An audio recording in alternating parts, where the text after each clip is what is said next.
just announced our new catalog kickoff party today. I know we talked about it, but we just finalized all the details. We got the group ready. We got the link to pay if you need to pay, everything ready.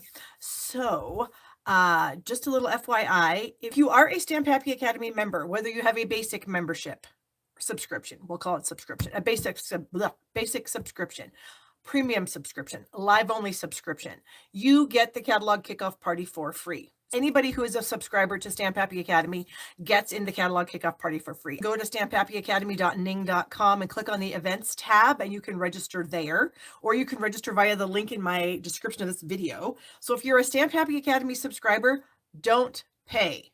Okay, don't click the register button and don't pay. We're not offering refunds because we're telling you right now, don't pay if you're a Stamp Happy Academy subscriber. If you're not a Stamp Happy Academy subscriber, then yes, please pay. It's $15, and we are upping our game a little bit for this event. We've got a very special surprise. That's all I can say. You're going to love it. And we're going to have 7 live stamping events. Normally we would have 3. This time we're going to have 7 live stamping events during the course of the event. And we're doing the event from May 3rd through May 20th. So usually the first few days we spend doing some fun engagement posts so you guys can get to know each other, just have a little bit of fun. And then we will do some mystery stamping, some card challenges. Obviously, we're going to be giving away prizes from the new catalog. Of course, we're going to have make and take packets. Like I said, the live events, we're going to have a sample gallery. We're going to have, it's just going to be amazing. Those of you, there's a lot of you that are on here that have been on our catalog kickoff events before, and you know how amazing they are. So if you're a Stamp Happy Academy member, it's free. Remember, it's free. So go to the events tab or check your email for the link to the Facebook group, and then we will approve you. Now, please note, we approve everybody by hand. One of us, Dina Kelly or I, goes through, we all take turns. We just kind of do it when we have a minute, and we have to verify. You tell us you want to join the group. We have to verify that you're a Stamp Happy Academy member. So we approve everybody manually. So it's not an instant process. It's not that you join the group, you get in. So please give us a little bit of grace. I mean, a few hours at least. Sometimes we get people that'll try to join the group, and in 5 minutes they're emailing us going, why can't I get into the group? Patience, grasshopper. Patience. We do it manually. So it does take a few minutes. So we have to look at your name. Then we go to the Stamp Happy Academy website. We say, oh, is Betty Sue a member? Oh, she is. Yes, fine. Approve her. Oh, she's not a member. Okay, well then did she pay? So then we have to go look at a different thing in PayPal and see, did Betty Sue pay us? If Betty Sue pays us, great. Betty Sue gets in. So it's a little bit of a process, but we will get to everyone, I promise. So just have some patience. There's nothing going on in the group right now. Okay, nothing. There's nothing in the group right now. We're just getting people in there. So there you go. Links to that in the description of this video. We're going to use the Dahlia Days stamp set for this card. And I'm going to sneak peek here. This is one of the cards that's in our Fun Fold class. Okay, are you guys ready for this? This is going to blow your mind. Here's the front, and that's what you get on the inside. Okay, that's all I'm going to show you. Okay, so that is one of the cards in our class. There are 9. And these cards are Fun Folds. They're not difficult. We have videos for every, so you have step-by-step video instructions showing you how to do the cards. So you'll be able to do it no problem. Okay, so I'm going to use the large flower here, and then I pulled a sentiment out, this one here, that you are beyond incredible. We're going to use Mossy Meadow, Blushing Bride, and Cherry Cobbler as our colors. We're going to use these fun silver and clear epoxy essentials. These are actually leaving us. They're on sale for 20% off, and a dark cherry color marker. And I'm not positive I'm going to use both of these or maybe one of these. I don't know. We've got the tailored tag punch and the sprig punch, and they are both on sale also. The sprig punch is 40% off. So this punch is $10.80. The tailored tag punch is 20% off for $14.40. Okay. All right. And then I also have the leaf image from this. So Stampin' Up! Is going to be offering something called masking paper in the new catalog, and it is amazing. And I have some here, and I have stamped my Dahlia image. I stamped it 6 times on the masking sheets, and I actually fussy cut them out. Now, this wasn't super fun to do. Not gonna lie. But when you fussy cut things for masking, you want to cut inside the edge. So you don't want to cut and leave any excess, and you don't want to cut right to the edge. You want to cut just barely into the edge, because that's going to make the masking process a little bit easier, and your stamping is going to be a little bit nicer. So basically what you do is you stamp on the masking sheet, you cut it out, you peel off the backing, and then you have this whole thing is a sticky thing. And I have found that you can reuse these multiple times. One thing I have noticed about masking paper is that when you are using it to mask, when you're stamping on top of it, you have to be careful, because it does take a little bit longer for the ink to dry on this paper. Okay, so like you can see that I've done some stamping already, because I did a sample to see if I liked my card. And I did notice that the Mossy Meadow ink that I used when I was stamping on top of the paper, it wasn't drying super quickly, like not instantly like it does when it hits cardstock. So just keep that in mind, be aware of it. Don't, get it on your fingers and get it on your project. But it is a fantastic product, and I'm super excited about it. So you'll be able to order it on May 3rd when the catalog goes live. And yeah, so I'll be pulling those out in a second. So what I have here is a bunch of paper. What page is the masking paper on? Okay, I'm going to look in my book. I can't show you the inside of the book, but I can tell you what page it's on. Hold on. I'll find it for you. I wish I could show you the inside of this book, because, whoa. I found it earlier, and now I cannot remember what page it's on. Oh, it's on page 149 at the very bottom. So if you have a catalog, you can look on page 149. Okay, so we've got a cherry cobbler card base. I have a 4 by 5 1/4 inch piece of Blushing Bride. I have a 3 3/4 by 5 inch piece of white. And then I have a 3 1/2 by 4 3/4 inch piece of white. Those are going to be my layers on the front.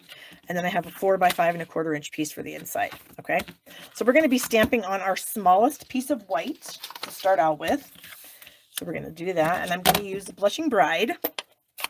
So I'm going to start by dipping my block into the ink. There you go. That's fantastic. Okay, so I'm going to ink this up, and I'm going to stamp one of these images like right down here in the quarter. Okay, so there we go. So then I'm going to bring in one of my little masking papers, and it looks like, how in the world would you be able to figure out how this lines up? Well, I look at the very center.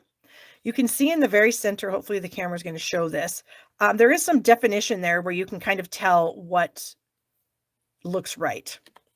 So I am going to then roll my paper around here, and then I should be able to find how it goes. Is that it? No, I think it needs to go one more this way. Yep, so you can see. So I'm going to cover this up, but I'm going to leave a tiny bit of the original stamped showing. So you can kind of see my original stamping is peeking its little head out from behind this paper. That helps you get a really nice image the next time you stamp, okay? So let's see, I'm going to stamp this one like that. And then I'm going to stamp one over here, kind of towards the bottom. Okay. And then I'm going to bring in another piece of the paper. And I'm looking at this again, and I think it goes, is it like this? I think it goes like this. So, nope, that's not right. Hold on. I'll figure it out, I promise. Yeah, I think it does go like this. I think I might, no, I'm going to pull a different one in here. That one I think I cut a little wonky. All right, let's try this one, and let's just see here. So, is it like this? Yeah, I think that will probably work, will it? This is one of those kind of fussy pieces. Now, I don't think we did any masking in the class, so you won't have to worry about that. Yeah, it's either this or this. Oh, it's that. I just had to turn it just a tiny little bit, and I would have found it. Okay, so I want to kind of mask all these flowers off, because I'm going to bring in the leaves and stamp some leaves. And so you can see, and the paper, I have found you can reuse it multiple times.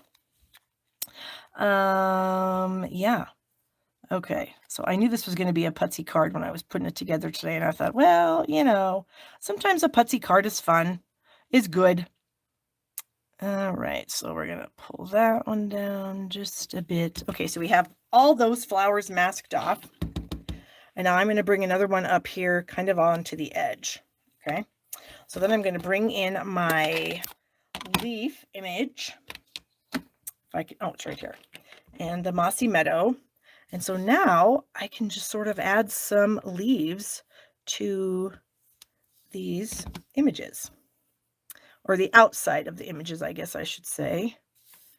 And let me put one here. And oh, I need to mask that one off too. I was like, wait a second here, Barb, that isn't going to work. Is the masking paper? No, it's not. It's a secret. I shouldn't say that. I just happen to have some. Let's just say that. Let's leave it at that. Okay.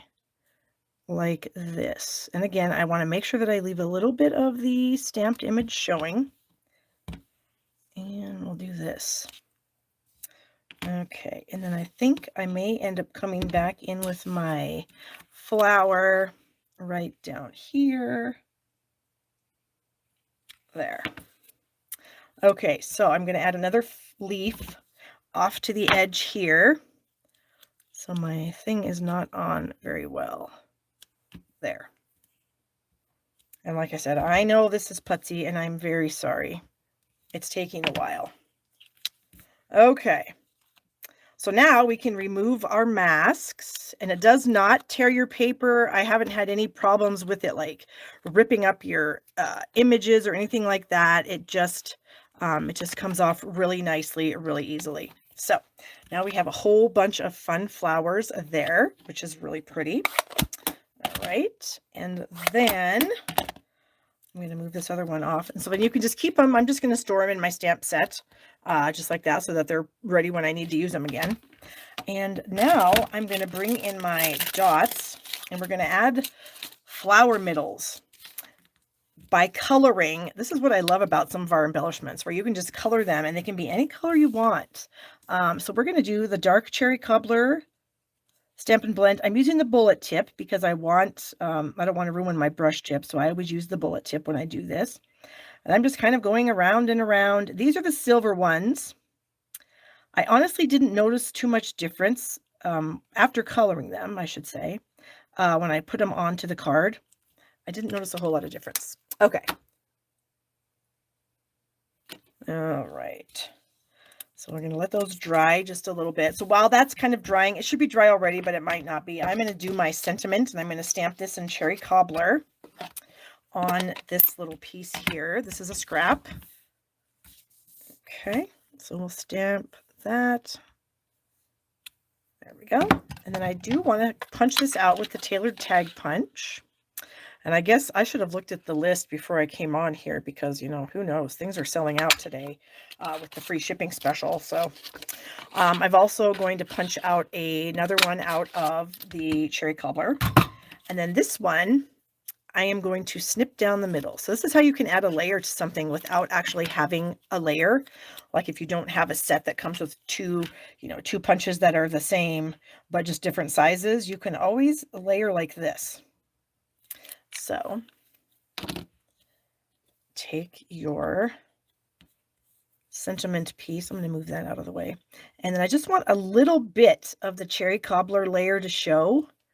Whoops, that did not work. I don't think I even pressed down where the actual adhesive is. I'm going to have to bring this closer to my eyeballs. Sorry, you guys. I can't see that far away. Okay. And then I'm going to do the same thing on this side here. Line it up so it's just a little bit. And that way you can make a little layered background. Okay. There we go. All right. So these should definitely be dry by now. Let me bring in my Take Your Pick tool. Let's see. Annette's asking a question. I meant, can't you die cut the mask in shape rather than fussy cutting? If you die cut it, Annette, yeah, that's exactly right. See, because right here you have, when you die cut it, you get the excess white around there. And I'll just show you because I don't need to use this. So let's just say I ink this up and I stamp it. I've got a piece of cardstock here. And the cardstock is a little bit thicker. I mean, you could die cut it with a piece of copy paper, so that this isn't going to be a fantastic idea, but what am I doing here? Okay, so if I just stamp that, okay, and then I bring this in. This is a piece of cardstock, so I'm going to look at the orientation of what happens in the middle. That's how I've decided to. So even if I do pull it back just a little bit, like I was telling you to do, so if I pull it back a little bit, where is my green ink? I pulled it. I think we're still going to get a shadow because this is way too much. There's too much excess here. And see, you have too much that's covered. So you honestly, you need to fussy cut, and you need to fussy cut inside the layers. So when I say inside, I would do this. Okay. So you can see that there is some pink on the little piece that I just pulled out. So that way the piece you're making is a little bit smaller and it'll fit right over your original one. And then when you stamp your leaves and stuff, they really look like they're behind the other, excuse me, the other images. Okay, let's get these. Ooh, that's a close one right there to the edge, isn't it? That. It's almost like these are just going to like kapow, so bright right in your face. You know what? I think a person always needs 5, so I'm just going to go ahead and stick that there, even though it's not the middle of the flower. I'm going to stick it there anyway, because it's like you always need to have an odd number of things. Okay, so then this I'm going to add with some dimensionals, if I can find the dimensionals. Okay, but I'm going to put that on last, because the next, what I want to do is I want to add all these layers. Okay, so I think I'm going to add that with dimensionals also. So hold on, let's just sort of see what we got here. Okay, so this is going to go on to our Blushing Bride, and there'll be just a little bit showing. Okay, and then this was a card that my husband gave me. I'm recycling it. He gave it to me last year, so I cut it up. I'm not really a saver of cards. It depends. Okay, so we have that. And then this, I do think I want to add with dimensionals, so I'm going to go ahead and get 5, 1 for each corner and then 1 for the middle, so that we don't have any sagging going on. Sagging is no bueno, as they say. Okay, and then this is just a little bit smaller than the white, and I kind of liked this double white. I just felt like it just gave it something it needed. All right, and then we're going to add our sentiment here. Try to make it so it's, there we go. And then I thought we would stamp a little bit in the middle. Of course, we need to stamp our flower again. And we'll stamp it. Let's see, where's my, because I have a little mark on my stamp with a Sharpie, so that helps me know where to do the die cutting. So I'm going to do that. And then you'll notice I did kind of put a mark on my piece that I cut off. So I should be able to find this a little bit easier. Okay, so I want to stamp a leaf up here. Where's my ink again? Oh, you guys, thank you so much. I appreciate the love about the card. Yeah, I really liked it. These colors are really nice together. And then I'm going to stamp a leaf over here. So I'm going to kind of do that in just a little bit. Okay, so then we can take our mask off. And you know what? It's the inside of the card, but you know what? So what? We're going to put the dot in the middle of the flower for the inside too. I just feel like it needs it, since we have them on the outside here and they look so pretty, that we're just going to have to go for it on the inside too. Is what it is. I don't make the rules. All right, let's get this in the card. All right, and then get our little middle, and then the flower is done and the card is done. Oh, Judy, you're so sweet. Judy says that we need more thumbs ups. We do. I mean, that's not a lie. We do. Okay, you guys, there it is. Such a pretty card. You could actually put any kind of a sentiment on there that you wish, and it would be amazing.